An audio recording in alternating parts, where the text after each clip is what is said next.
من يهد الله فلا مضل له ومن يضلل فلا هادي له أشهد أن لا إله إلا الله وأشهد أن محمدا عبده ورسوله لا نبي بعده أما بعد. Kita melanjutkan bahasan kita tentang perjalanan atau sirah nabawiyah, perjalanan kehidupan Rasulullah Sallallahu Alaihi Wasallam. Sebelumnya kita ceritakan kejadian yang terjadi pada tahun 10 kenabian, bermula dari kepulangan Rasulullah SAW dari Taif. Kemudian di situ mulailah Rasulullah SAW fokus berdakwah, mengajak para pendatang-pendatang yang memenuhi kota Makkah, terutama di waktu musim tahunan. Apa itu? Di waktu musim tahunan, yaitu musim haji. Nah, waktu musim haji inilah Rasulullah SAW mengambil kesempatan, ini kesempatan emas untuk berdakwah dan mengajak mereka masuk Islam. Di tahun ke-10 itulah Rasulullah SAW menemui beberapa orang yang datang dari Yathrib, yaitu kota Madinah. Mereka diajak masuk Islam dan alhamdulillah Allah berikan kemudahan untuk berdakwah di hadapan mereka. Akhirnya masuk Islam. Pulanglah mereka ke negerinya, yaitu ke Madinah. Lalu mulai mereka mendakwahi orang-orang sekitarnya. Semakin banyak dan semakin banyak. Masuk tahun ke-11, mereka berangkat lagi haji dengan jumlah yang lebih banyak. Dan mereka pun akhirnya bertemu dengan Rasulullah Sallallahu Alaihi Wasallam. Kembali Rasulullah SAW memantapkan keimanan mereka. Kemudian pulang dari haji, Rasulullah SAW menyertakan kepada mereka Mus'ab bin Umair sebagai da'i, sebagai guru, mengajarkan Islam kepada penduduk Yathrib, penduduk Madinah, suku Aus dan Khazraj. Dengan izin Allah Subhanahu wa taala, dakwah yang disampaikan oleh Mus'ab ibn Umair diterima oleh penduduk Madinah dengan mudah. Akhirnya suku Aus dan Khazraj banyak yang masuk Islam. Ya, banyak yang masuk Islam. Terjadilah tahun ke-12 itu namanya perjanjian Aqabah yang pertama. Yaitu tahun yang 12 mereka datang, lalu Rasulullah SAW mengutus Mus'ab bin Umair kepada mereka. Bukan tahun 11, tahun ke-12. Tahun ke-12 ini mereka melakukan perjanjian bai'at yang disebut dengan bai'at Aqabah. Lalu mereka pulang ke Madinah, dakwahnya semakin meluas, semakin luas, suku Aus dan Khazraj banyak masuk Islam. Madinah banyak dipenuhi dengan orang-orang yang sudah Islam. Akhirnya mereka mengatakan, penduduk Madinah ini bilang gini, hatta mata nadharu Rasulullah SAW yutrat fi jibali Makkah wa yukhaf. Sampai kapan kita ini membiarkan Ya, sampai kapan kita ini membiarkan Rasulullah Sallallahu Alaihi Wasallam terusir, diancam di kota Makkah? Sampai kapan? Ya, mereka bicara begini karena di Madinah sudah didominasi orang yang masuk Islam. Jadi dari tahun ke-11, kemudian tahun 12, dan ini masuk tahun 13. Ini masuk tahun 13. Sehingga mereka bilang, sampai kapan kita ini membiarkan Rasulullah SAW tertindas? Sampai kapan kita membiarkan Rasulullah SAW ini dianiaya di kota Makkah? Sampai kapan? Akhirnya kira-kira ada 73 penduduk Makkah yang terdiri dari suku Aus dan Khazraj. Mereka berkumpul dan mereka menyepakati untuk berangkat haji kembali di tahun ke-13 bersama dengan penduduk Makkah yang lain. Jadi mereka datang rombongan rame-rame dengan penduduk Makkah, dengan penduduk Madinah yang lain, dengan penduduk Madinah yang lain, dengan orang-orang lain yang belum masuk Islam. Jadi rombongannya itu ada yang sudah Islam dan ada yang masih musyrik, belum Islam. Mereka gabung dalam perjalanan itu bersama dengan mereka. Kenapa? Agar keislaman 73 orang ini tidak diketahui oleh tokoh-tokoh Quraisy. Ya, agar perjalanan mereka tidak diketahui oleh tokoh-tokoh Quraisy. Kalau diketahui oleh tokoh-tokoh Quraisy bahaya. Jadi mereka menyatu dengan rombongan haji dari orang-orang musyrik. Berangkatlah mereka di sana. Ketika di Madinah, utusan dari 73 orang ini ingin menemui Rasulullah SAW tapi secara sembunyi-sembunyi. Gimana caranya? Akhirnya Ka'ab bin Malik cari info. Ka'ab bin Malik mengatakan, kami ini belum pernah ketemu sama Rasulullah SAW. Seperti apa wajahnya, orangnya kayak apa, nggak pernah tahu. Ka'ab bin Malik sama Amr bin Ma'rur. Ya. Akhirnya mencoba untuk Al-Bara bin Ma'rur. Al-Bara bin Ma'rur sama Ka'ab bin Malik mencoba untuk mencari info di mana Rasulullah SAW. Berpapasanlah dengan seorang laki-laki. Lalu Ka'ab bertanya, apakah engkau kenal dengan Muhammad? Laki-laki ini kembali bertanya, kalian berdua pernah ketemu enggak? Ya, pinter juga sih. Kamu pernah ketemu? Kok nanya di mana Muhammad? Gitu kan? Dijawab oleh Ka'ab sama Bara, kagak. Enggak pernah ketemu? Enggak. Tahu orangnya? Enggak. Waduh, terus gimana dong ngajarinnya? Kasih taunya. Enggak tahu, iya kan? Nah, cerdas, menunjukkan mereka itu orang-orang Arab ini cerdas. Lalu lelaki ini ngomong, jamaah, kamu kenal yang namanya Abbas bin Abdul Muttalib? Kalau Abbas saya tahu, kata Ka'ab. Loh, kok aneh? Iya, karena Abbas ini pedagang. Dia kalau mau dagang ke Syam, mampir ke Madinah. Di situ sering duduk sama kita. Kalau Abbas saya tahu. Nah, Abbas itu pamannya. Oh, di mana ada Abbas, di situ ada Muhammad.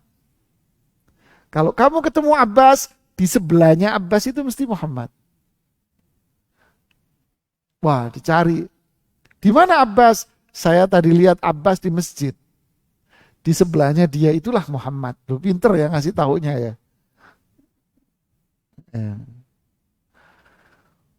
Pergilah Ka'ab bin Malik dengan Al-Bara' bin Ma'rur ke masjid. Datang melihat Abbas.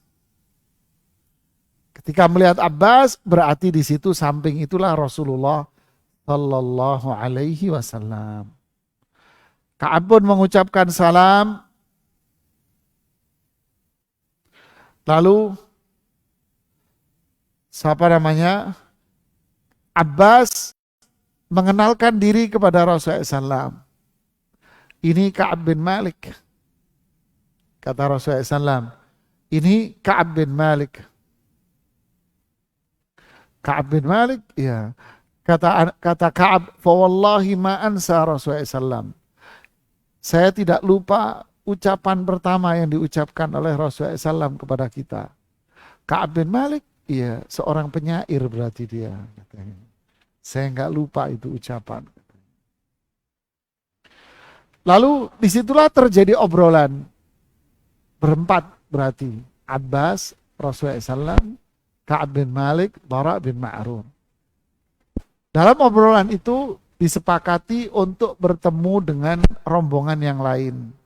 Jumlahnya berapa? 73 di pertengahan hari tasyrik. Tanggal berapa? Tanggal 12. Tanggal 12 berarti waktunya melempar jumrah. Janjiannya tanggal 12 di Jumrah Aqabah. Tahu Jumrah Aqabah?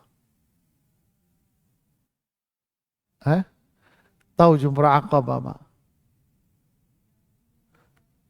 Jumrah Aqabah itu jumrah ula, jumrah yang pertama itu.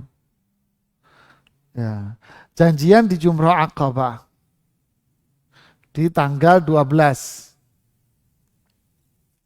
Oke. Waktunya kapan? Waktunya sepertiga malam terakhir.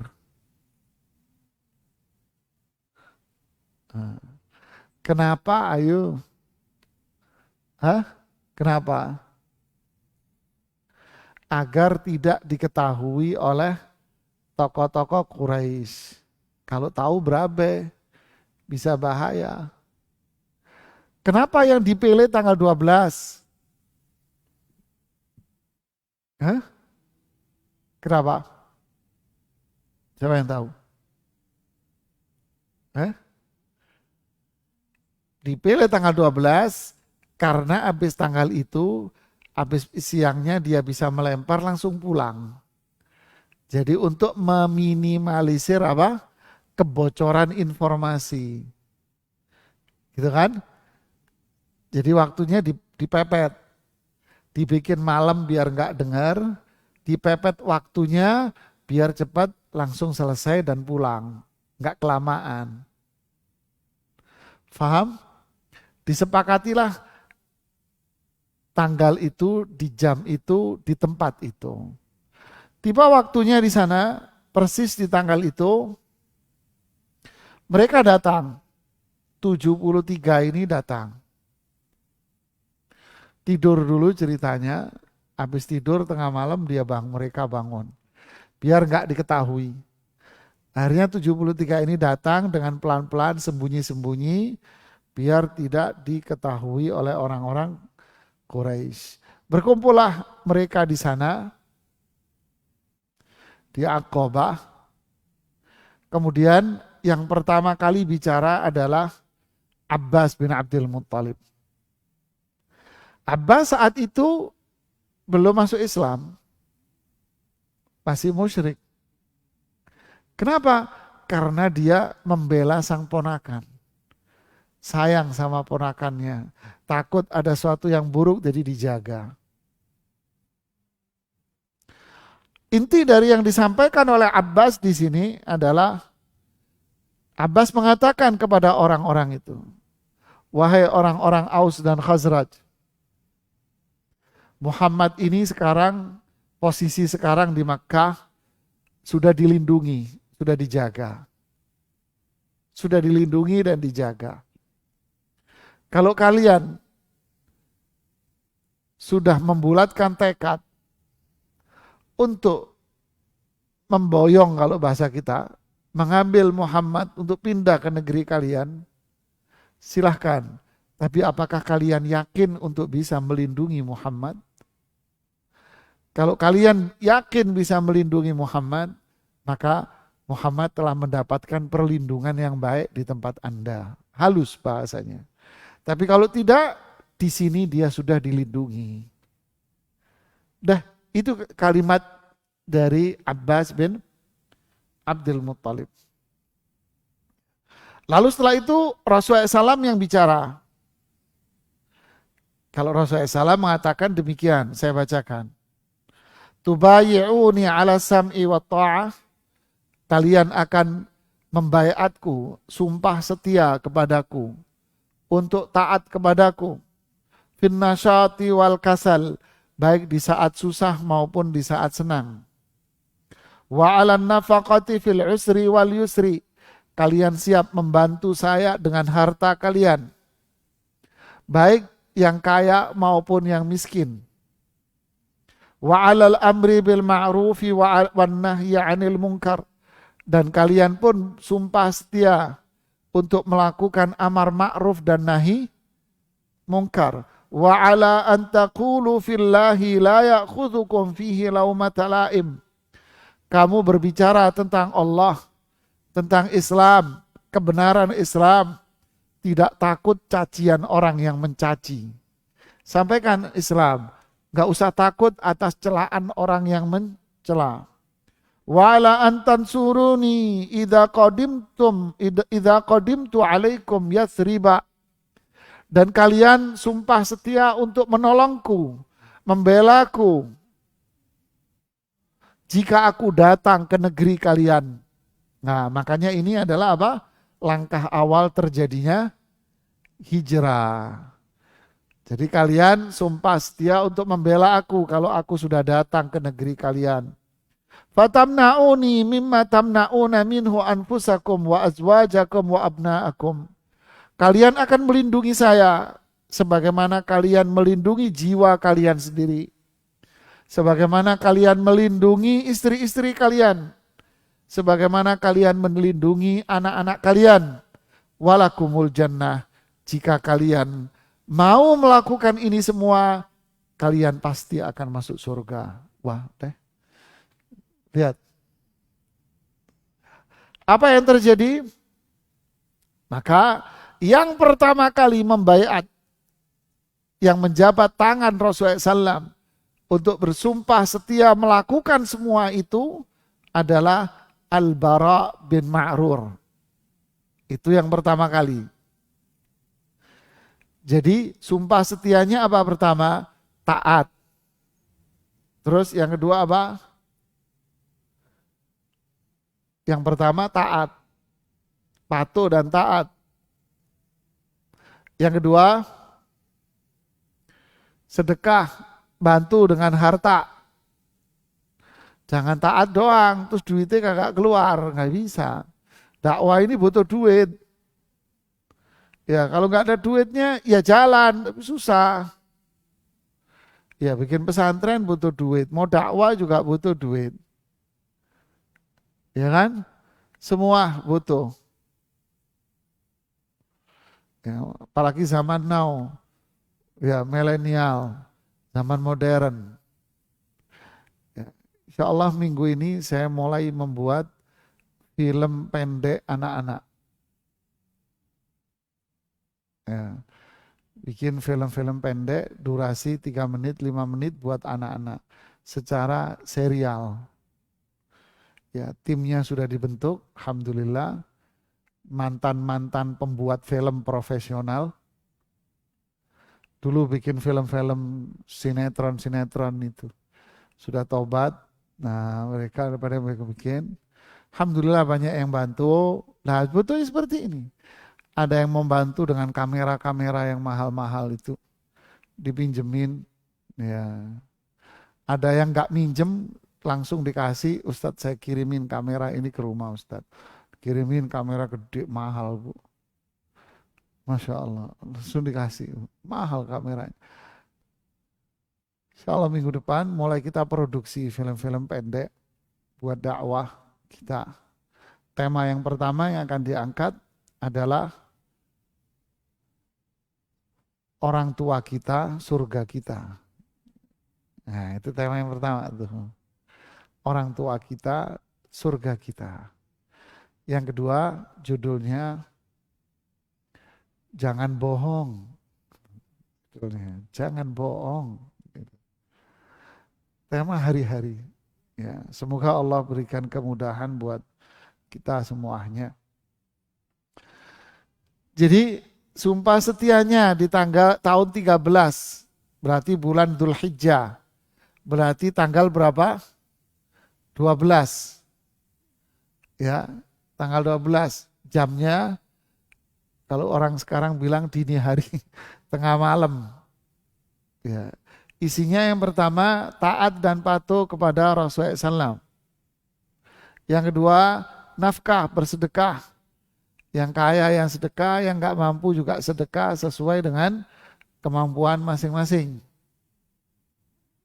Ya, yang kedua. Yang ketiga apa? Apa isinya? Amar ma'ruf nahi mungkar. Ayo gotong royong dalam amar ma'ruf nahi mungkar.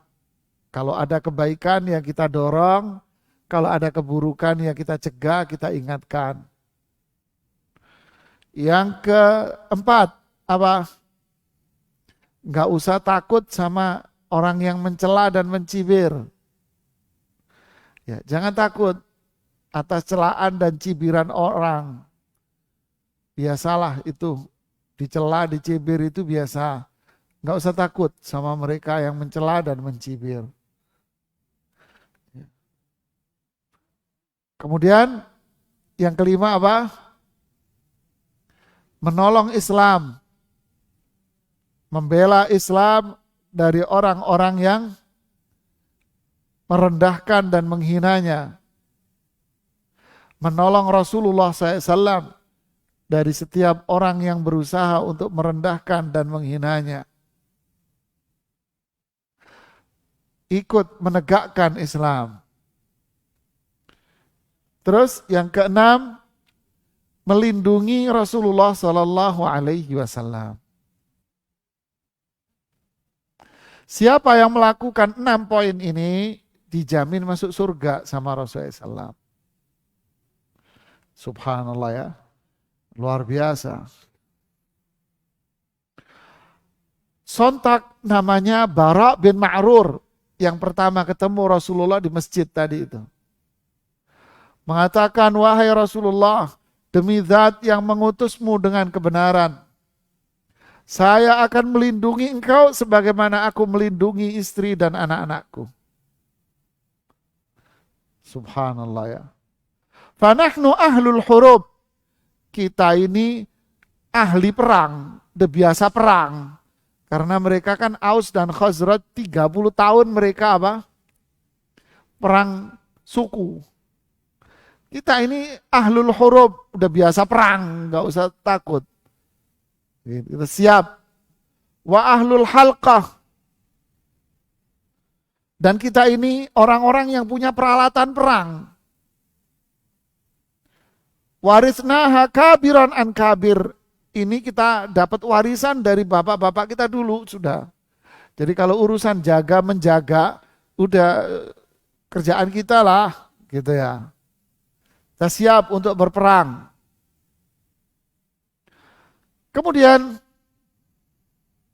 ada seorang yang kedua namanya Haytham bin Tayyihan. Namanya susah. Haytham bin Tayyihan. Haytham bin Tayyihan mengatakan demikian. Wahai Rasulullah, kita ini hidup dengan orang-orang Yahudi. Di Madinah nih. Kita hidup dengan orang-orang Yahudi. Jika kita melakukan 6 poin tadi. Kita melakukan 6 poin tadi. Lalu engkau berada di negeri kami di Madinah. Sudah mendapatkan perlindungan. Lalu Islam ini jaya. kata Haytham. Lalu setelah itu Islam jaya. Apakah nanti setelah Islam jaya dan engkau mendapatkan perlindungan yang kuat, terus kamu balik ke kampungmu? Nah, cerdas-cerdas pertanyaannya. Kamu balik ke kampungmu? Rasulullah menjawab apa? Ad-damu bid-dam wal hadmu bil hadmi. Apa itu? Darah dengan darah, kata Rasulullah SAW. Allahu Akbar. Darah dengan darah, kuburan dengan kuburan. Ana minkum wa antum minni. Saya bagian dari diri kalian dan kalian bagian dari diri saya. Uharibu man harabtum. Saya akan memerangi orang yang memerangi kalian. Dan saya akan berdamai dengan orang yang berdamai dengan kalian. Allahu Akbar. Lihat nih jemaah. Pepatah bilang apa? Siapa yang menanam dia yang menuai. Inilah hasilnya. Al jaza'u min jinsil amal. Balasan itu sesuai dengan perbuatan. Ini yang diperbuat oleh Ansar, penduduk Madinah. Lalu ini yang mereka peroleh dari Rasulullah Sallallahu Alaihi Wasallam. Darah dengan darah, kuburan dengan kuburan. Saya bagian dari kalian, kalian bagian dari diri saya. Orang yang memerangi kalian, saya akan perangi juga. Orang yang berdamai dengan kalian, saya akan ajak damai juga. Berarti ini menunjukkan apa? Kemuliaan orang-orang Ansar. Kemuliaan penduduk Madinah. Dan memberikan pelajaran lagi apa? Siapa yang membela agama Allah, maka Allah pun akan membela dan menegakkan. Membela dia pula. Al jaza'u min jinsil amal. Balasan itu sesuai dengan perbuatannya. Kelas kerupuk, ya kelas kaleng. Kan begitu kan? Kalau kelasnya kerupuk berarti kelasnya kaleng. Tapi kalau kelas perhiasan berarti wadahnya juga mahal. Kan gitu kan? Kalau kelas sendal jepit berarti kelasnya becek. Ya, apa yang bisa kita perbuat? Maksud saya begitu. Semakin besar pengorbanan seseorang untuk Islam, menegakkan Quran, sunnah Rasulullah SAW, sebegitulah Allah akan menjaga dirinya. Kita lanjutkan kisahnya. Al-Bara bin Ma'rur tambah kuat melihat komentar Rasulullah SAW tadi. Sontak Bara bin Ma'rur menjabat tangan Rasulullah Sallallahu Alaihi Wasallam. Ya, luar biasa. Ada lagi menarik dialog. Ada seorang yang bernama, di situ namanya Abbas bin Ubadah bin Nadlah. Abbas bin Ubadah bin Nadlah. Ini saya pakai dialek Indonesia loh ya. Kalau pakai dialeknya Arab agak repot. Al-Abbas bin Ubadah bin Nadlah gitu. Abbas bin Ubadah bin Nadlah. Berdiri lalu mengatakan kepada mereka, kalian orang-orang Aus dan Khazraj, sadar enggak atas baiat yang kalian lakukan? Dia ingin menguatkan, bukan mau bikin keraguan-raguan, tidak. Sadar enggak kalian baiat yang sudah kalian lakukan? Kalian itu telah berbaiat untuk apa? Membela Islam. Berjuang melawan orang-orang yang menentang Islam. Siapapun dia, mau dari kulit putih, mau dari kulit hitam, mau dari kulit sawo matang, katanya beliau. Kalian siap berjuang membela Islam melawan orang-orang yang seperti itu. Artinya, kalian siap harta kalian itu hilang. Kalian siap orang-orang mulia di antara kalian itu wafat. Dan kalian siap untuk kehilangan orang-orang yang kalian sayangi. Kalian siap untuk melakukan itu? Mereka menjawab, inna na'khuduhu ala musibatil amwal. Kami berjanji jika kurbannya harus harta kita yang hilang. Walaupun orang-orang yang kita muliakan itu pun wafat, kami tetap akan menjalankan komitmen ini. Masya Allah. Lalu mereka mengatakan, ya Rasulullah, apa yang kita peroleh kalau memang kita komitmen untuk melakukan semua itu? Beliau menjawab dengan satu kata, surga. Lalu mereka rame-rame mengatakan, mana tanganmu ya Rasulullah? Mereka semua bersumpah, membaiat dengan menjabat tangan Rasulullah Sallallahu Alaihi Wasallam. Termasuk yang membaiat di situ 2 orang perempuan.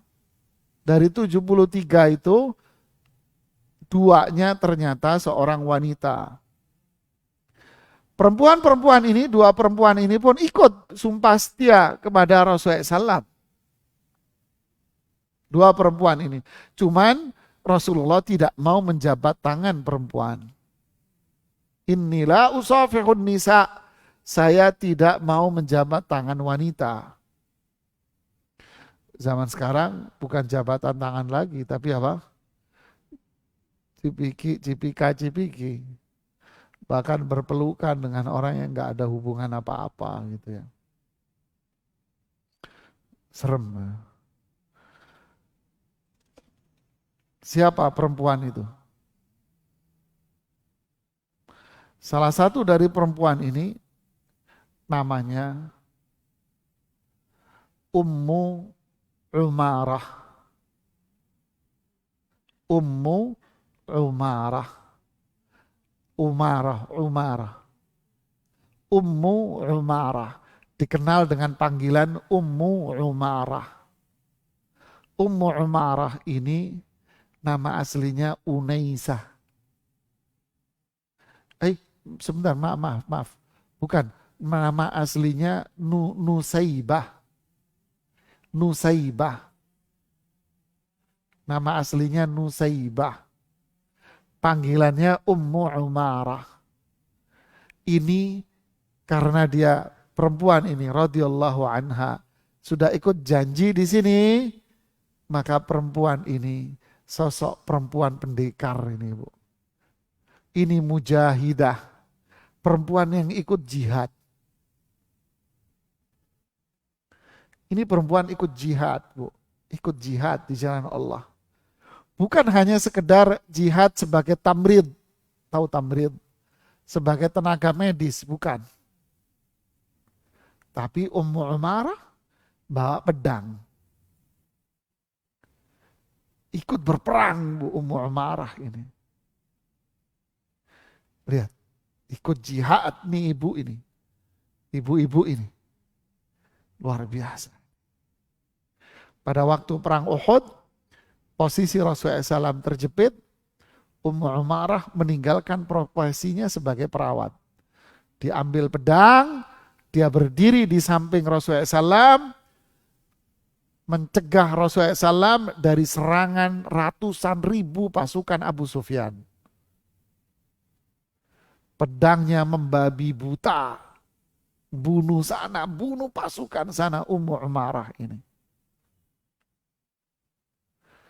Anaknya 2 ikut berjihad. Salah satu anaknya terluka parah. Tubuhnya lobang, kena tusukan pedang. Darah keluar begitu banyak dari tubuh sang anak.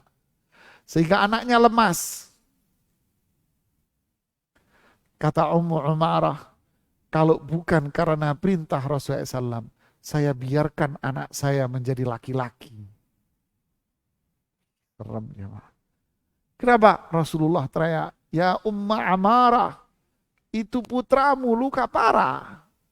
Kalau bukan Rasulullah yang minta, tak diemin tuh anak biar jadi laki. Dia disamperin, lukanya lobang besar. Diapain sama Umairah? Dirobek kain bajunya. Pakai baju panjang. Ini perang pakai rok panjang. Bajunya dirobek ujungnya, dibulat-bulat, disumpelin di bagian tubuh yang lobang. Sumpelin, terus diikat sama dia. Dibikin ikatan robek. Deh, nak jihad lagi nak, saudara. Ini Ummu Umarah. Dikenal dengan mujahidah. Ummu Umarah sendiri kena tusukan dalam punggungnya. Kata para ahli sejarah, kalau kepalan tangan kita ini dimasukin, akan masuk ke punggungnya dia yang bolong itu. Ummu Umarah. Tahu wafatnya di mana? Wafatnya meninggal sebagai syahidah. Dia berperang melawan Musailamah Al-Kadzab di Yamamah. Sama Khalid bin Walid. Allahu Akbar. Subhanallah. Melawan Musailamah Al-Kadzab di Yamamah, Yaman. Sama dengan Khalid bin Walid, Surahbil bin Hasanah. Ini harimau-harimau, singa-singa padang pasir. Ummu Umarah ada di sana. Wallahu Akbar. Inilah sosok beliau yang membaiat Rasulullah SAW di Aqabah tahun 13 itu. Allahu Akbar ya. Lalu selesailah pembaiatan itu.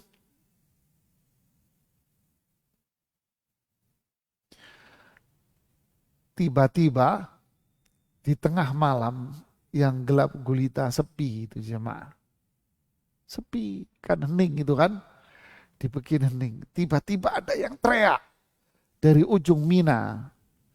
Tahu Jamrah kan? Jamrah Aqabah kan sebelahnya Mina kan. Dari ujung Mina itu ada yang teriak. Teriaknya gini. Dia teriak gini, mana? Ya ahlal jabajib. Ya ahlal jabajib. Halakum fi mudhammamin wasuba ma'ahu. Ini bahasa sastra ya. Ya ahlal jabajib. Wahai para penghuni rumah-rumah di sekitar sini. Teriak dengan suara keras dia. Wahai para penghuni rumah-rumah yang berada di sekitar sini. Apakah kalian mencari orang yang tercela? Apakah kalian mencari orang-orang yang keluar dari agama nenek moyang kalian? Mereka semua lagi berkumpul di sini, di bawah sini. Teriak dia. Rasulullah SAW mengomentari suara itu dengan mengatakan, Hada azab. Hada azabul aqabah. Hada ibnu azab. Siapa azab? Bukan adab, bukan ain. Tapi hamzah. Hamzah, zai, ba. Azab. Alif, hamzah, ba. Azab. Siapa azab? Azab ini nama setan penghuni Mina. Hada azabul aqabah, kata Rasulullah SAW. Ini setan yang ada di sini. Namanya azab. Namanya setan.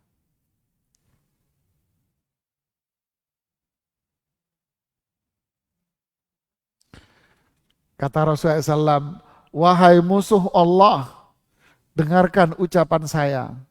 Saya akan hancurkan kamu. Diam terus setannya. Udah, pulanglah mereka. Abu Jahal, Umayyah bin Khalaf, rupanya ngendus pertemuan itu. Ini kayaknya ada pertemuan nih semalam. selentingannya, intelijensi mereka kuat rupanya ya. Ini pertemuannya ini antara Ni Muhammad sama orang-orang Yathrib. Disamperinlah pagi-pagi, kan tanggal 12 kan, pagi-pagi Abu Jahal, Umayyah bin Khalaf, nyamperin tendanya orang Yathrib. Ingat kemarin, mereka ketika haji gabung dengan siapa? Dengan orang-orang musyrik. Nyatu jadi satu. Abu Jahal datang ke tenda mereka. Abu Jahal bilang gini, saya dengar kalian semalam bertemu sama Muhammad ya. Kebetulan yang diajak ngobrol adalah Abdullah bin Ubay bin Salul. Tokoh munafik. Dia musyrik, saat itu musyrik. Menganggap dirinya itu pemimpin bagi kaum Aus dan Khazraj. Jadi Abdullah bin Ubay menisbatkan dirinya itu pemimpin dari dua suku besar ini. Dan orang-orang Quraisy nganggap dia pemimpinnya. Saya dengar kalian semalam ketemu. Semalam ketemu. Sama siapa? Muhammad. Kakak. Bener kan? Enggak kan? Enggak memang. Enggak, kami di sini tidur. Tidak mungkin. Kalau terjadi pertemuan apapun pasti saya tahu. Kenapa? Saya pemimpinnya. Apalagi di negeri Anda. Di negeri saya aja mereka nggak akan ngadain pertemuan kecuali sama saya. Apalagi di negeri kamu. Nggak mungkin kami mengadakan permusuhan dengan kalian. Percaya Abu Jahalnya. Sahabat yang masuk Islam Ansar tadi ngapain? Tutup mulut mereka. Nggak ngomong A, nggak ngomong B, diem. Udah, pulang mereka. Tapi mereka nggak tinggal diam. Mereka cari. Usik, nggak percaya mereka. Sampai benar-benar mereka mendapatkan berita bahwa ternyata Abdullah bin Ubay bin Salul bohong. Dikira bohong Abdullah bin Ubay. Memang terjadi pertemuan. Tapi ini waktunya sudah waktu mereka mau pulang. Ya, waktu mereka sudah mau pulang. Nah, sebagian dari 73 orang ini pulang. Sebagian lari, pulang sudah. Sebagian lagi belum. Akhirnya mereka menangkap Sa'ad bin Ubadah. Sa'ad bin Ubadah ditangkap. Diturunkan dari kudanya, ontaknya, diikat badannya, terus dibawa ke perkampungannya mereka.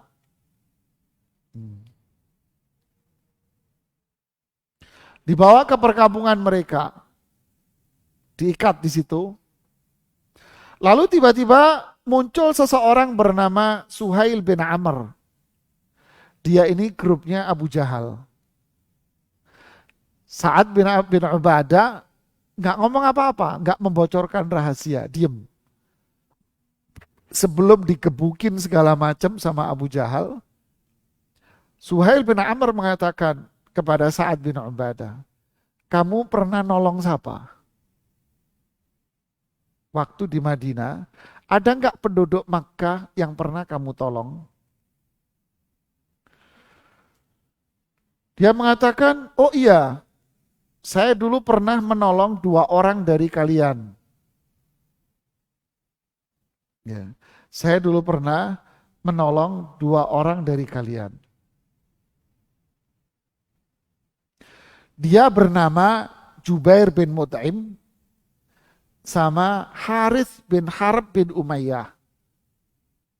Saat itu 2 orang ini melewati Madinah. Lalu harta dagangan dia ingin dirampas oleh para perampok-perampok. Lalu saya yang nolong 2 orang ini. Karena Sa'ad bin Ubadah ini kepala sukunya. Saya tolong dia sehingga dia selamat, barang dagangannya aman, dan dia akhirnya sempat tinggal di tempat saya, kemudian dia pulang. Akhirnya Suhail bin Amr menemui dua orang ini. Benarkah kamu dulu pernah ditolong seseorang daganganmu dan Anda ketika melewati Madinah? Iya, benar, saya pernah ditolong. Nah, orang yang menolong kalian itu dalam masalah sekarang sama Abu Jahal. Nah, lihat ini jamaah, ini pelajaran penting buat kita. Akhirnya Mut'aim bin Jubair dan Harith bin Harab menemui Abu Jahal. Abu Jahal, lepaskan dia. Ini orang yang melindungi kita, yang nolong dagangan kita ini. Oh iya, akhirnya dilepas sama Abu Jahal pulang. Sa'ad bin Ubadah akhirnya pulang menemui Ansor yang lain yang sudah nungguin, dan Sa'ad gak cerita apa-apa. Sudah kita pulang, yuk akhirnya pulang mereka ke Madinah. Pelajaran apa dari sini yang bisa kita ambil jemaah? Al-jaza'u min jinsil amal. Balasan itu sesuai dengan amal. Artinya apa? Menolong orang itu gak perlu kita melihat statusnya siapa. Yang penting dia butuh pertolongan, ya kita tolong. Kan gitu kan? Yang penting dia butuh pertolongan dan dia manusia, kita tolong. Kan? Jubair bin Mut'aim butuh pertolongan. Nanti kita akan lihat kisah seorang perempuan yang terpisahkan dari anak dan istri, dari suaminya dan anaknya di waktu hijrah. Ketika dia menolong seseorang tanpa pamrih, tanpa mengharapkan balasan, tanpa mengharapkan sanjungan, tanpa mengharapkan timbal balik, dia menolong murni ikhlas karena Allah. Ikhlas karena Allah. Nanti suatu saat, cepat atau lambat, balasan itu akan tiba pada dirinya. Ada film pendek, saya lihat, saya sangat terkesan sekali. Ada anak kecil dua, pengemis, miskin ya anak. Dia memiliki orang tua yang sudah sakit keras yang gak bisa berbuat apa-apa. Ini anak pemulung di kisahnya itu, ini pasti dibuat-buat kan ceritanya kan ya. Pemulung dia, dapat duit hanya sekedarnya pergi ke warung warteg untuk beli nasi. Bu, beli nasi. Wah, nak nggak cukup, dapatnya ya sedapatnya aja deh, nasi doang juga nggak apa-apa. Pada sini, datanglah dari dalam ibunya, sang ibu. Buat siapa? Buat itu bu, dilihat. Oh ya, sudah, kamu masuk ke dalam sana. Biar ibu yang melayani. Ini sama ibunya ini, nasinya dikasih dikit. Terus habis dikasih nasi dikit, dikasih daging, dikasih ini lauk-lauk yang istimewa gitu ya. Dikasih nasi lagi putih, atasnya ditutup, terus baru di atasnya kasih tempe dikit lah. Deh, ini nak lauk tempe kan? Ya, no tempe nak, tuh ya. Deh, bawa pulang. Dibuka isinya daging, ini istimewa. Ini filmnya begitu. Dan ini berjalan terus. Sampai ini anak punya perusahaan kaya raya. Anak ini ingat nih ibu. Kisah yang lain, gorengan. Ya. Dicari, disitulah al-jaza'u min jinsil amal. Balasan itu pasti akan tiba suatu hari nanti. Ya, jadi ini memberikan pelajaran buat kita bahwa menolong orang itu nggak perlu kita apa? Kenal. Saya nggak kenal kok. Selama dia benar-benar membutuhkan, kita bantu. Ikhlas karena Allah. Innama nut'imuhum liwajhillah. Nut'imukum liwajhillah la nuridu minkum jazaan wala syukura. Kami memberi makan kalian karena Allah. Dan kami tidak menginginkan kalian mengucapkan terima kasih, dan kami tidak menginginkan kalian itu membalas atas pemberian kami. Tidak, murni karena Allah. Ini cerita penghuni surga yang disebutkan di surat Al-Insan. Balasannya lihat yang dilakukan oleh Sa'ad bin Ubadah. Di saat dia susah, datang pertolongan. Makanya hadisnya apa? Hadis Hudzaifah bin Yaman, riwayat Imam Tirmidzi, ta'arraf ilallahi firraha ya'rifka fisiddah. Kenalilah Allah di saat Anda nyaman, enak. Nanti kalau kamu dalam kondisi susah, Allah tolong kamu. Ya, Masya Allah. Nah, Sa'ad bin Abi Waqqas akhirnya pulang dan cerita Bai'atul Aqabah selesai. 73 orang ini ringkas cerita pulang. Ya. Pulang ke negerinya. Pulang ke Madinah. Aisyah bercerita, sepulang dari 73 orang ini, Rasulullah SAW, kata Aisyah, sangat gembira sekali. Berarti tahun 13 ini Rasulullah sudah nikah sama Aisyah. Sudah menikah sama Aisyah. Saat itu istri Rasulullah SAW 2 di tahun ini. Siapa yang tahu? Hah? 1 Aisyah. Satunya lagi? Siapa? Saudah bintu Zama'ah.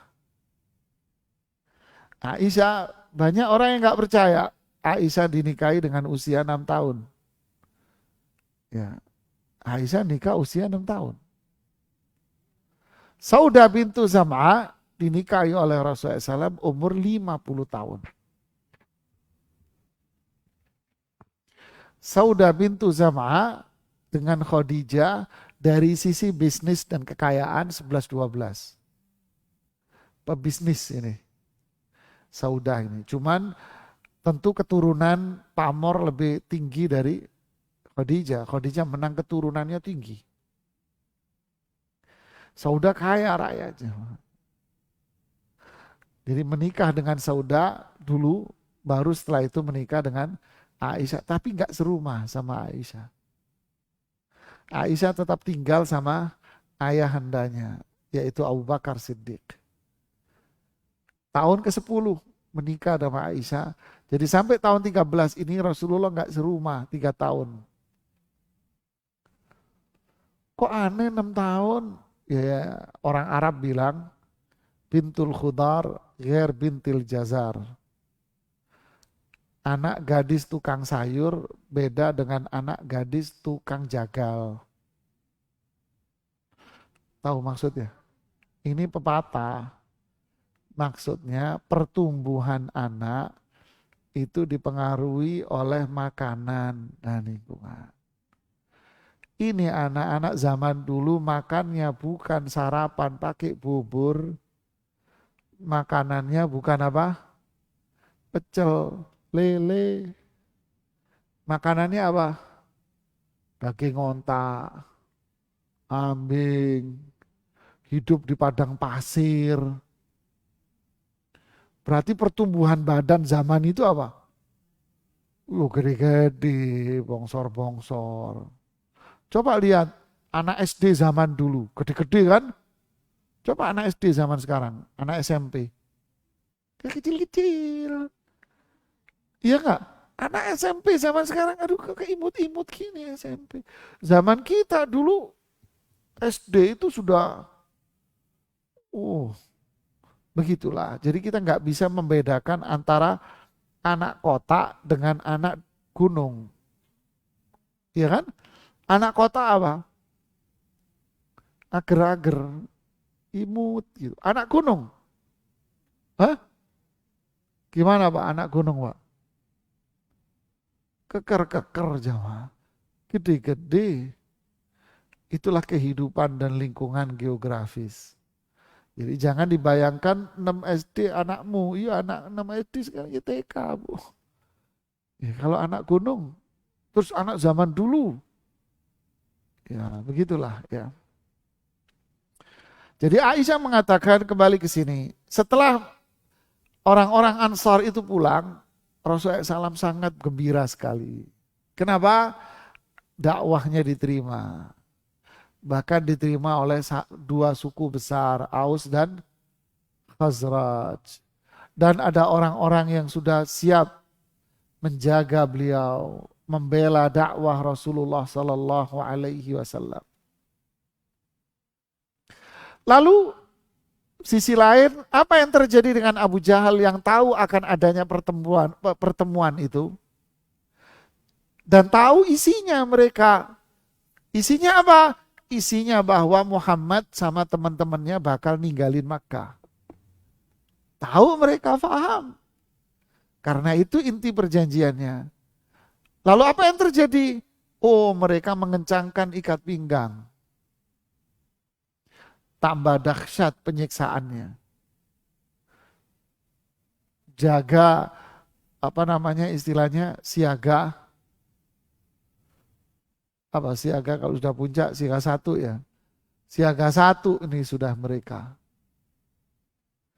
Menunggu siapa yang mau keluar ini. Siap-siap disiksa. Akhirnya para sahabat ini datang menemui Rasulullah Shallallahu Alaihi Wasallam yang di Makkah. Menemui Rasulullah SAW karena melihat kondisinya kok semakin memburuk setelah mereka tahu.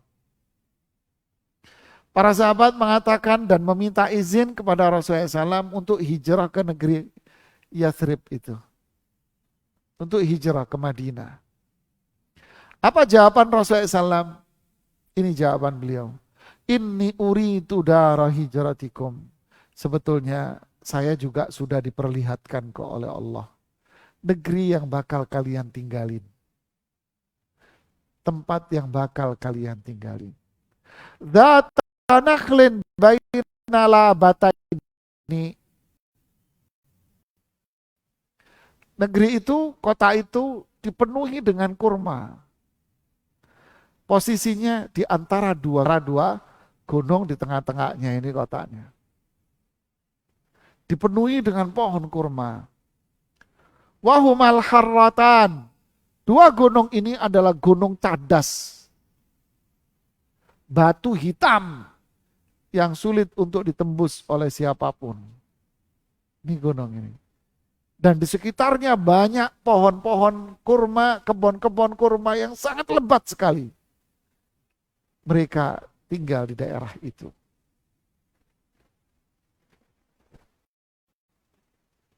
Di riwayat yang lain disebutkan itu adalah negeri Yathrib. Dalam riwayat Bukhari, Rasulullah SAW mengatakan, Bukhari Muslim, Ra'aitu fil manami, saya mimpi, anni uhajir, saya pergi meninggalkan Makkah ke satu negeri di mana di sana banyak pohon kurmanya. Fadhahaba wahali. Secara spontan saya mengatakan jangan-jangan itu Yamamah. Yaman. Jangan-jangan itu Hajar, nama tempat. Ternyata salah prediksi saya. Ternyata tempat yang bakal kita tinggalin itu adalah kota Yathrib. Al-Madinatu Yathrib. Nah, Rasulullah menyebutkan apa? Hiyal Madinatu Yathrib. Itu adalah Al-Madinah Yathrib. Nah, sejak saat itu kan Yathrib diganti nama dengan nama apa? Al-Madinah.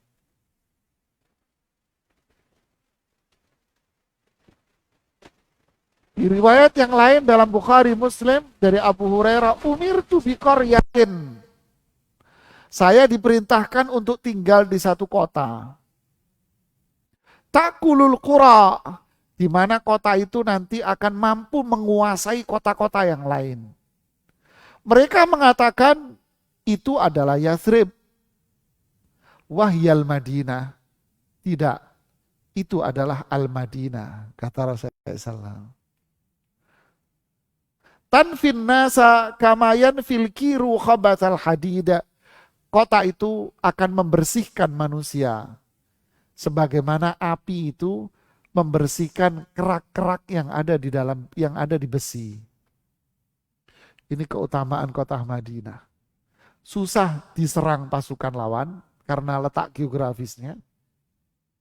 Yang kedua, mengampuni dosa-dosa orang yang tinggal di dalamnya. Subhanallah. Nah, dari situlah mulailah hijrah. Nah, inilah kronologinya hijrah itu jamaah. Jadi bukan hijrah tiba-tiba bedol deso terus pindah begitu tanpa alasan. Enggak. Inilah kronologi ceritanya. Rasulullah SAW juga mengatakan, Innallaha azza wa jalla qad ja'ala lakum ikhwana. Allah subhanahu wa ta'ala sudah menunjuk buat kalian semua. Siapa yang dimaksud kalian semua? Penduduk Makkah yang masuk Islam, yang ditindas, disiksa ini. Selama 13 tahun berarti mereka mengalami penyiksaan, penindasan. Allah sudah menentukan buat kalian, apa itu ikhwanan, teman-teman. Wadaran, tempat tak manu nabiha, yang kalian akan merasa aman dan tentram di sana. Berapa lama mereka mendapatkan ini? Setelah berapa lama mereka mendapatkan itu? 13 tahun mengalami penyiksaan. Baru diizinkan untuk apa? Hijrah. Ini siapa ini? Rasulullah, para sahabat mengalami tekanan, cobaan, mereka mengalami penyiksaan. Selama berapa lama? 13 tahun. Baru setelah 13 tahun diizinkan hijrah ke tempat yang aman. Kita baru diuji kemarin udah cuap-cuap. Ya, subhanallah. Emang kerupuk di kaleng kita ini. 13 tahun loh. Baru dikasih tempat yang aman. Kita baru diuji setahun, sebulan, setahun, 2 tahun. Baru diuji sebentar. Sudah cuap-cuap kita. Allah nguji saya. Ya Allah, baru dikit. Benar kata para ulama, kata Imam Sa'di, di antara sebab iman itu bertambah apa? Pelajarilah sejarah Nabi. Pelajarilah sejarah para sahabatnya. Iman kita kuat. Iman kita bertambah nanti. Subhanallah. Hati kita jadi gede, jadi besar. Ya. Ada nikmat, semakin bersyukur. Ada musibah, ya nggak ada apa-apa ini musibah saya ini. Dibanding mereka dulu. Dibanding mereka dulu, nggak ada apa-apa. Akhirnya mereka pun hijrah ke Madinah secara bertahap. Dikit, ada yang hijrah jalan kaki, ada yang hijrah pakai kendaraan, ngumpet-ngumpet yang jelas. Karena kalau ketahuan Abu Jahal CS, runyam urusannya. Ingatkah kita sahabat-sahabat yang hijrah ke Habasyah, yang tahun ke-6 itu, mereka pun dengar bahwa Rasulullah dan para sahabatnya hijrah ke Madinah. Akhirnya mereka yang di Habasyah itu balik, keluar dari Habasyah, hijrah ke Madinah. Ya, tapi nggak semua. Sebagian milik di Makkah, sebagian besar di hijrah ke Madinah. Ja'far bin Abi Talib, Hatib bin Harith, Ma'mar bin Abdullah Al-Adwi tetap memilih tinggal di Habasyah. Jadi sebagian besar ikut hijrah ke Madinah. Oke, sekarang kita cerita siapakah orang yang pertama kali meninggalkan kota Makkah. Nah ini baru cerita, ini seru nih. Ini cerita-cerita yang menggugah iman. Inti cerita, saya nggak mau mengurai terlalu dalam ya. Pertama, sebagian mengatakan itu Mus'ab bin Umair. Karena Mus'ab pergi ke Madinah dari tahun berapa? Setahun sebelumnya, 12. Diutus oleh Rasulullah ke Madinah untuk dakwah. Lalu balik lagi tahun 13 untuk haji bersama 73 itu. Ada lagi yang mengatakan tidak. Ya, tidak. Yang pertama kali hijrah itu adalah Abu Salamah. Tapi Ibnu Hajar mengatakan, okelah, semuanya, dua-duanya juga yang pertama hijrah. Abu Salamah memang murni pindah dari Makkah ke Madinah. Untuk apa? Karena penekanan dan penyiksaan. Sedangkan Mus'ab bin Umair ke Madinah karena diutus oleh Rasulullah untuk dakwah. Jadi kalau ditanya siapa yang benar-benar hijrah? Abu Salamah. Abu Salamah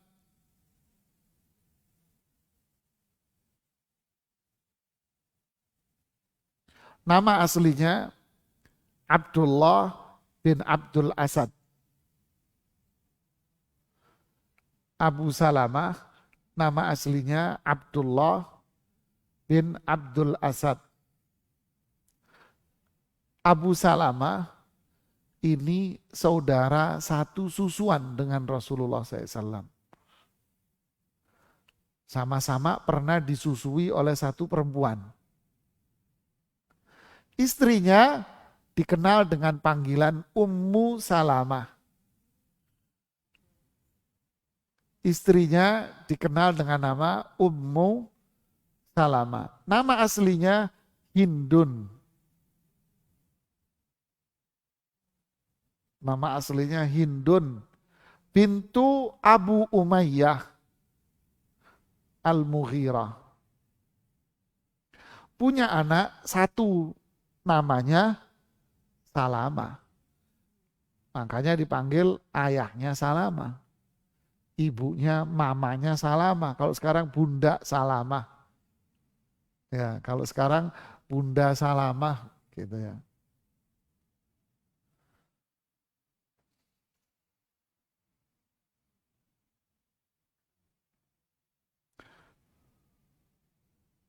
Paham? Abu Salamah, Abdullah ini sudah masuk Islam di awal-awal. Abu Salamah masuk Islam di awal-awal sama istrinya. Di awal-awal. Abu Salamah termasuk pertama hijrah. Istrinya Ummu Salamah Hindun itu perempuan pertama kali hijrah. Gimana kisahnya?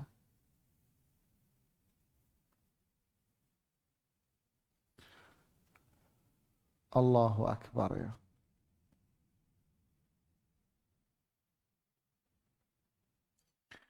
Saat itu Abu Salamah sudah tidak kuat lagi melihat penderitaan penyiksaan di kota Makkah. Akhirnya Abu Salamah memutuskan untuk hijrah. Ini sebelumnya, setahun sebelumnya. Setahun sebelum Rasulullah mengizinkan hijrah. Akhirnya Abu Salamah memutuskan untuk hijrah. Disiapkanlah seekor onta.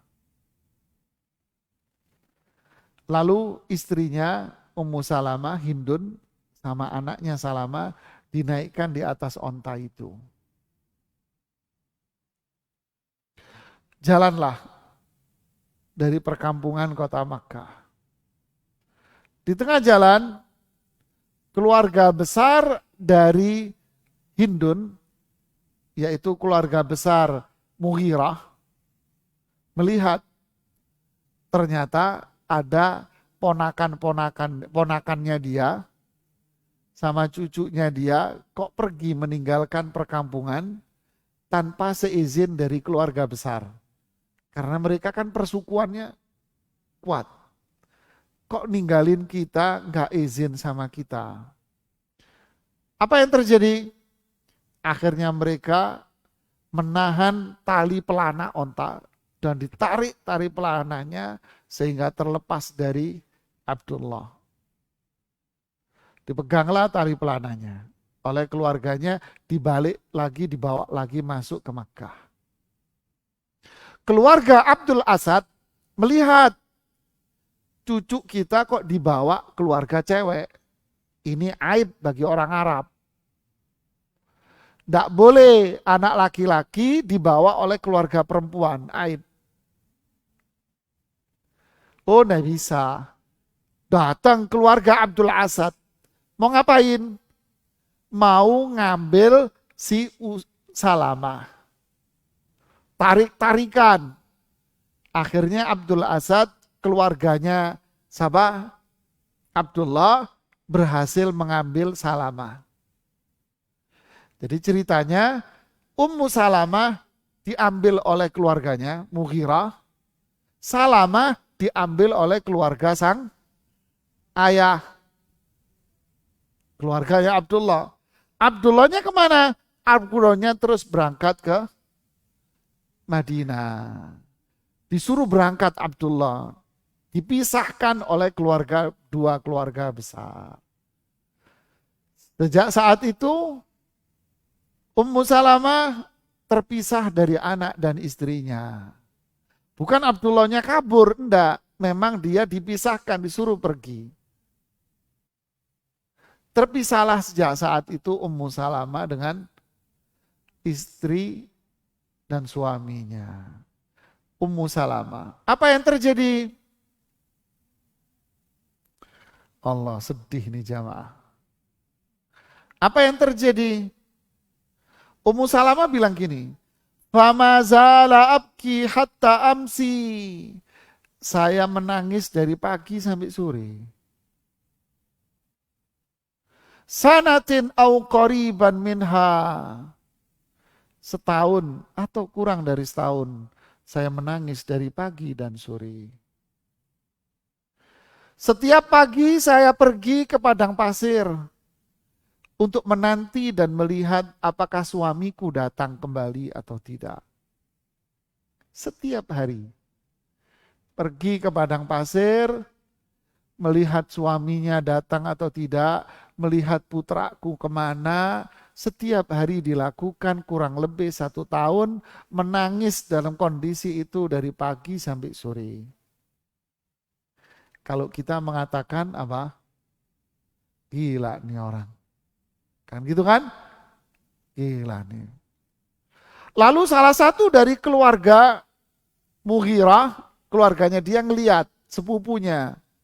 Dilaporilah ke kepala sukunya Mughirahnya ini. Kasihan tuh Hindun. Setahun dia begitu terus. Setiap pagi sampai sore menyendiri di padang pasir sambil menangis. Dari pagi sampai sore nangis. Setahun dia nangis di padang pasir. Sudahlah. Lepaskan saja dia. Biar dia pergi menjemput suaminya. Ya udah deh. Kesian nih orang. Dilepas. Lalu mereka menemui keluarga Abdul Asad. Kasian nih Hindun. Kasih anaknya ke dia. Akhirnya Salamah pun dibalikin. Sejak hari itu pula Hindun mengambil ontaknya. Dia mengatakan, saya harus susul suami saya. Tapi siapa yang menjaga saya di tengah padang pasir yang ganas dan tandus? Siapa yang menunjuki jalan saya? Hindun tidak tahu jalan menuju Madinah. Cewek nih, suruh jalan sendiri di tengah padang pasir yang tandus, gersang, hanya membawa anaknya yang kecil, sendirian, gak ada siapa. Akhirnya dia mengatakan, saya serahkan semuanya sama Allah. Saya mau jalan. Saya akan bertanya kepada siapapun yang saya temui. jalan jamaah. Dari Makkah ke Madinah jalan kaki. 10 hari perjalanan. Ya, kalau naik bis berapa jam? 6 jam, 7 jam. Jalan kaki 10 hari jamaah. Jalan kaki pelan. Di antara gunung-gunung cadas, gunung batu, panas dan luar biasa. Adakah sesuatu yang hebat terjadi di sana? Di tengah jalan, dia bertemu dengan seorang bernama Utsman bin Tolha.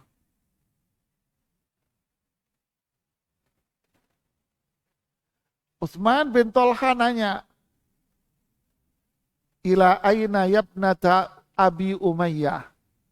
Wahai putrinya Abu Umayyah, kenal Tolha ini, Utsman bin Tolha.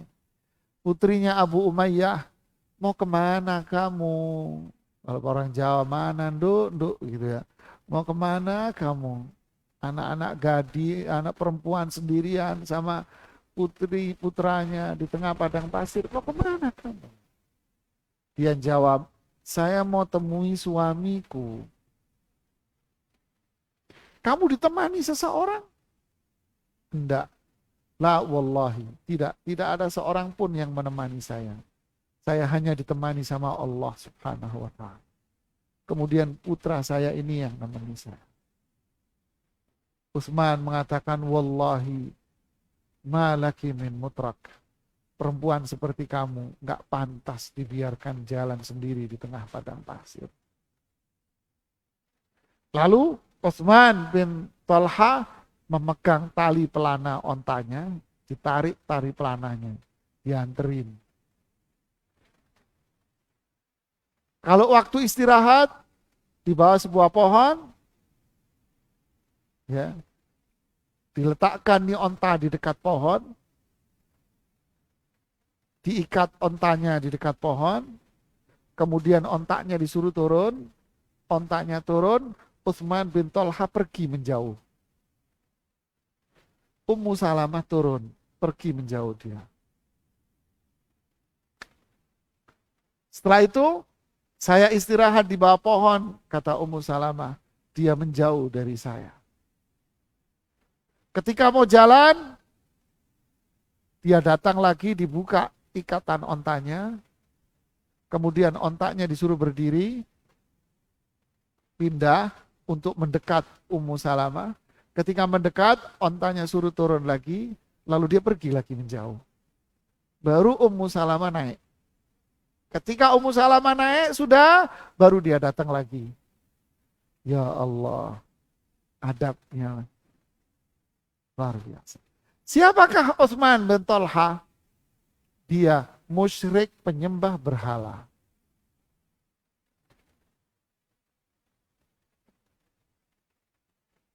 Begitu terus berjalan, istirahat, diberlakukan begitu. Sampai tiba di Kuba. Tahu Kuba kan? Masjid Kuba itu. Sampai di Kuba, kata Utsman bin Tolha, suamimu ada di situ. Di Kuba. Dianterin ke keluarganya. Itu. Dan nyampe sini, saya tinggal kamu ya. Temui suamimu di situ. Kata Ummu Salamah, saya tidak pernah melihat orang yang penuh dengan akhlak dan budi pekerti yang mulia melebihi Utsman bin Tolha. Inilah fitrah manusia. Dan mengatakan inilah orang Arab zaman dahulu. Mereka memuliakan perempuan. Tahu etika menghormati orang. Suka menolong orang lain dan tahu adab. Lihat. Subhanallah ya jamaah. Coba yang sekarang. Gimana dengan yang sekarang? Yang mengatakan cinta sama Rasulullah SAW. Nggak ada akhlaknya dari akhlak Rasulullah Sallallahu Alaihi Wasallam. Ya.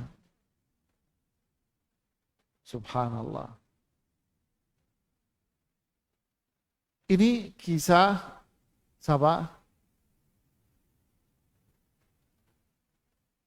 Hijrahnya seorang wanita yang jadi ikon akan kesabaran, keteguhan.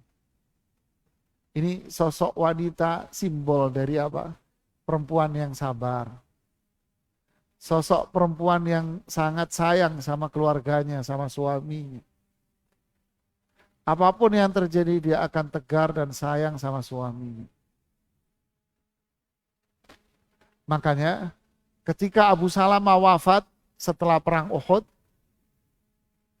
Rasulullah SAW sontak menikahi Ummu Salamah. Ummul Mukminin. Ini istri Rasulullah Sallallahu Alaihi Wasallam, ibunda dari umat Islam semuanya.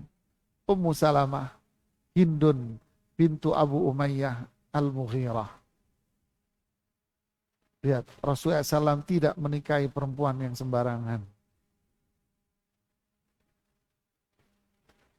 Ketika Abu Salamah sakit keras, Abu Salamah bermimpi. Dalam mimpinya, Abu Salamah mengatakan kepada istrinya, saya bermimpi, dalam mimpi saya mengatakan, kamu menikahi orang yang jauh lebih mulia dari saya. Kamu akan menikah dengan orang yang jauh lebih mulia dari saya. Kemudian Rasulullah SAW menjenguk Abu Salamah. Abu Salamah sakit, dijenguk oleh Rasulullah SAW. Ketika Rasulullah SAW menjenguk, di samping Rasulullah lah Abu Salamah wafat. Ini kemuliaan Abu Salamah. Di samping Rasulullah SAW, Abu Salamah ini wafat. Rasulullah SAW yang memejamkan kedua matanya. Rasulullah yang mengusap wajahnya. Beliau yang menutup kedua matanya. Allahumma ighfir li Abi Salamah. Ya Allah ampuni Abu Salamah. Tingkatkan derajat dia. Setelah itu Rasulullah menikahi Hindun bintu Umayyah Ummu Salamah. Saat itu anaknya kalau nggak salah 4 atau berapa. Ini salah satu kisah hijrahnya orang-orang ini. Ada lagi kisah hijrahnya keluarga besar Jahash. Hijrah satu gelondong keluarga. Semuanya hijrah. Lalu Abu Jahal nyamperin rumahnya, perkampungan mereka, townhouse-nya. Dilihat, inilah ulah orang-orang bego dan bodoh. Hanya mengikuti Muhammad. Mau dia ninggalin kekayaannya dan rumahnya. Lalu Abbas bin Abdul Muttalib lewat. Abbas, ini gara-gara ponakan kamu.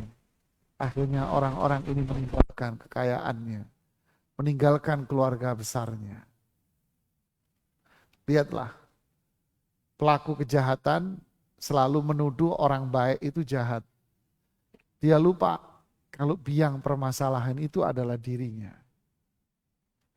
Begitulah yang terjadi. Nuduh orang-orang dai-dai, ustadz-ustadz dituduh tukang ngafir-ngafirin, padahal dialah yang suka ngafirin orang. Tuduh tukang celak, padahal dialah yang suka mencela. Begitulah. Makanya jangan suka ngata-ngatain orang. Nanti kembali kepada diri kita sendiri kalau dia tidak sesuai dengan apa yang kita sampaikan. Hijrahlah para sahabat itu satu demi satu. Mus'ab bin Umair akhirnya hijrah. Kan tahun 12 ke Madinah. Tahun 13 balik. Ya sudah balik lagi dia. Setahun dia di Madinah. Setelah hijrah, Mus'ab bin Umair balik lagi hijrah ke Madinah. Kemudian sahabat Ibnu Ummi Maktum yang buta, itu juga hijrah. Kemudian Bilal bin Rabah juga hijrah. Sa'ad bin Abi Waqqas, Ammar bin Yasir, mereka semuanya hijrah. Begitu pula Umar ibnul Khattab. Umar bin Khattab hijrah dengan 20 orang. Dengan 20 orang. Semua hijrah secara sembunyi-sembunyi. Ya, semua hijrah secara sembunyi-sembunyi. Kira-kira jarak antara perjanjian Aqabah yang tadi itu dengan hijrahnya sahabat ini semua habis kira-kira 2 bulanan. Pendek waktunya. Jadi habis perjanjian Aqabah tadi itu sampai satu demi satu hijrah ini 2 bulanan. Sehingga saat itu akhirnya di kota Makkah tak tersisa hanya siapa? Nah, tak tersisa hanya siapa? Sisa siapa? Yang tersisa hanya Rasulullah SAW, terus Abu Bakar As-Siddiq, Ali bin Abi Thalib, kedua istri Rasulullah SAW, kedua istri beliau, Asma, siapa Asma? Putrinya Abu Bakar. Ini yang belum hijrah. Ya. Ini yang belum hijrah. Abu Bakar As-Siddiq radhiyallahu anhu sebetulnya pengen hijrah barengan sama yang lain tadi itu. Tapi Rasulullah SAW mengatakan, la ta'jal. Wahai Abu Bakar, jangan buru-buru. La'allallaha yaj'alu laka sahiba. Semoga Allah nanti nunjuk seorang teman yang nemenin kamu hijrah. Allahu Akbar. Justru dibalik, bukan mengatakan, wahai Abu Bakar jangan buru-buru, kamu temenin saya. Bukan. Tapi nanti Allah akan nunjuk teman yang nemenin kamu. Ya Allah. Sungguh kemuliaan buat siapa? Buat Abu Bakar lah. Bukan kamu temenin saya loh ya. Ini wajar lah. Kan gitu kan? Tapi enggak. Nanti kamu yang ditemani. Allah yang menunjuk seseorang nemenin kamu. Maksudnya siapa? Saya. Saya yang nemenin kamu. Allahu Akbar. Ini kemuliaan Abu Bakar. Dan ini yang kedua menunjukkan apa? Tawadhu'. Lihat, Rasulullah SAW memiliki sifat apa? Tawadhu' yang luar biasa. Ini sifat ini yang sekarang jadi sifat yang apa namanya? Sudah langka. Tawadhu'. Nanti saya yang nemenin kamu Abu Bakar ya.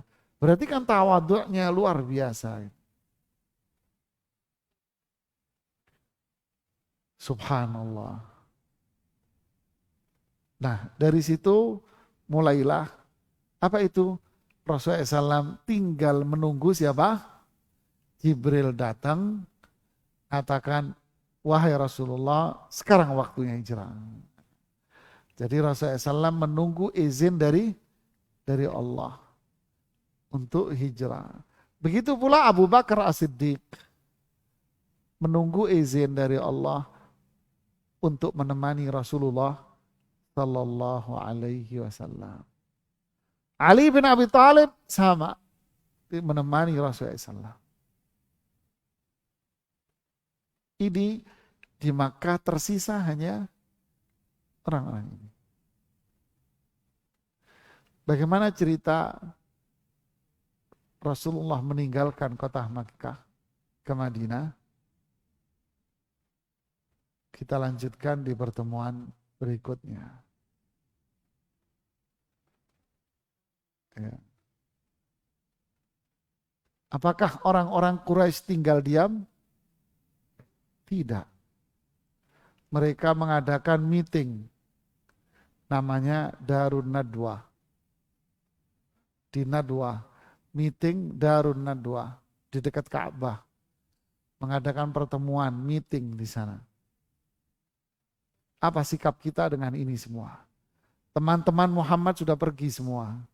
Tinggal Muhammad ini yang belum pergi. Apa sikap kita agar Muhammad gak jadi pergi?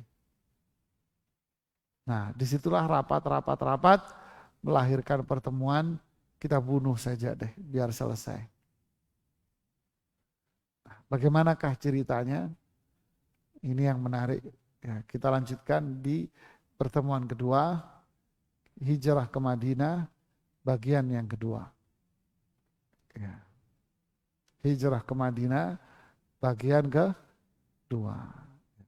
Barakallahu fikum. Ini yang bisa saya sampaikan.